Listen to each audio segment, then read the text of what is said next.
Hey guys, I'm back with another video. Today, we're going to be talking Loki finale spoilers and a breakdown. It is very late right now. I've been up for 24 hours. So I'm just gonna go through the episode and just talk about what happened. This is the best MCU show yet. The ending was crazy. This is just my thumbnail. Um, I was guessing it'd be Kang or Doctor Doom in this episode. There will be spoilers. So, but yeah, let's get into it. So right off the bat, we start where the last one left it off, or sorry, left off, where Sylvie and Loki are going into this building. It is called the Citadel, and Miss Minutes meets them. It then switches back to the TVA, where Mobius shows up to Renslayer, and they talk and have a conversation. Mobius tries to kill her, but she blocks him and leaves him. And Kang basically was confirmed. Like he's in this. I'll get more into that. But Kang sent her somewhere. We don't see her. Then we go back to the Citadel. Loki and Sylvie meet Kang, and this is what he looks like right here.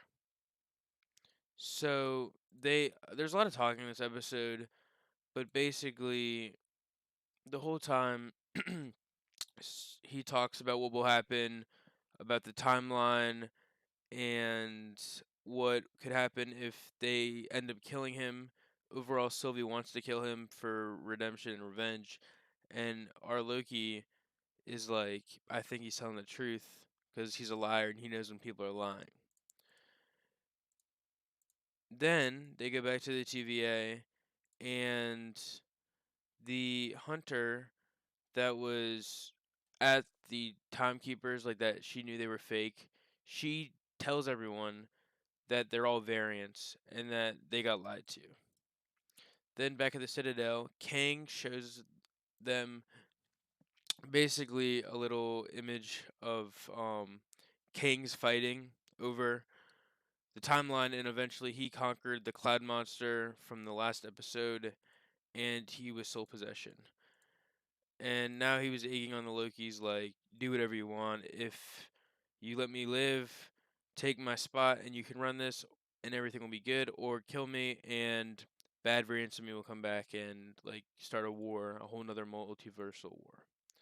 So honestly, I figured they were going to kill him because we have Spider-Man coming up and Doctor Strange, which is all about multiverse. Basically, Sylvie and Loki fight. They end up drawing like a truce, kissing, and then Sylvie pushes Loki away.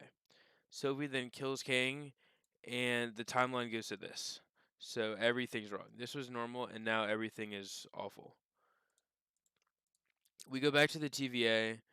Loki is trying to explain to Mobius and the Hunter what happened, and they don't know who he is. And he ended up getting pushed into a different timeline in reality, where Kang's the ruler.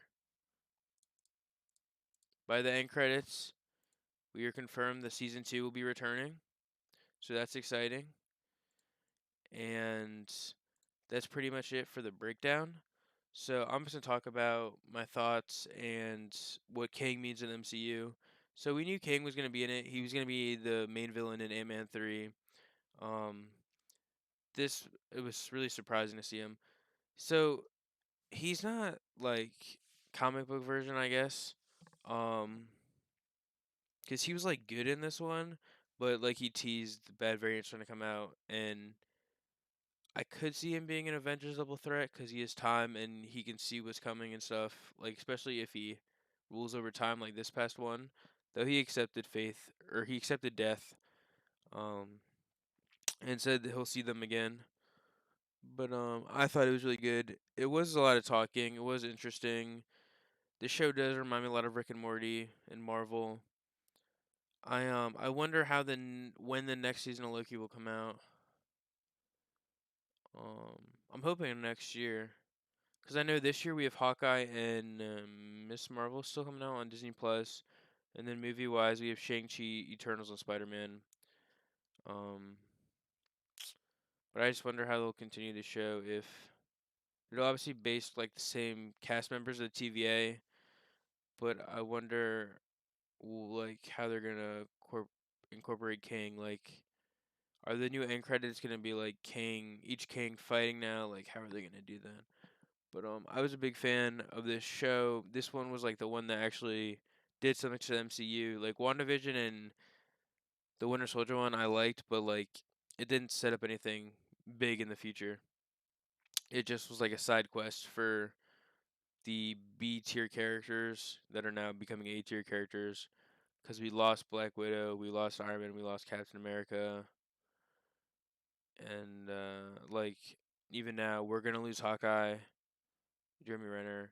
Hulk is like Professor Hulk, so we'll probably get replaced anyways by She-Hulk, and then Thor is gonna get replaced by Jane Foster eventually. So the OG Avengers are almost gone.